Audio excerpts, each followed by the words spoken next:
Everyone, আমার এই dress আপটা দেখে নিশ্চয়ই তোমরা বুঝতেই পারছো ভিডিওটা কী নিয়ে হতে চলেছে। তো লাস্ট উইকেন্ড আমরা যে মুভিটা দেখতে গেছিলাম এটা ছিল তারই লং ভিডিও। সেদিন আমরা সকাল সকাল উঠে 8:30টার ট্রেনটা ধরে 10:30 নাগাদ পৌঁছে গেছিলাম বর্ধমান।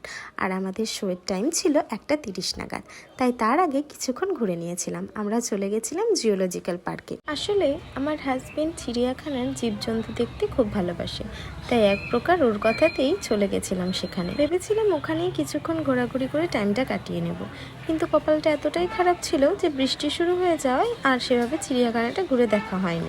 আর বৃষ্টি থামার ওয়েট করতে করতে আমাদের শোয়েরও টাইম হয়ে গেছিলো, তাই এক প্রকার ভিজতে ভিজতেই চলে এসেছিলাম আয়নক্সে। তারপর যখন সিনেমাটা শুরু হয় তখন সেখানকার অ্যাম্বিয়েন্সটা পুরোই চেঞ্জ হয়ে গেছিলো। আসলে আমি এমনিতেই লাভ স্টোরি শুনতে দেখতে ভালোবাসি, আর সত্যি কথা বলতে এই মুভিটার স্টোরি এবং প্রত্যেকটা গান ছিল মন ছুঁয়ে যাওয়ার মতোই। অবশেষে মুভিটার একটা হ্যাপি এন্ডিং দিয়ে শেষ করে বেরিয়ে কিছু খেয়ে নিয়েছিলাম। তারপর 6:30টার ট্রেনটা ধরে চলে এসেছিলাম বাড়ি। আজ এইটুকুনি, চলো টাটা।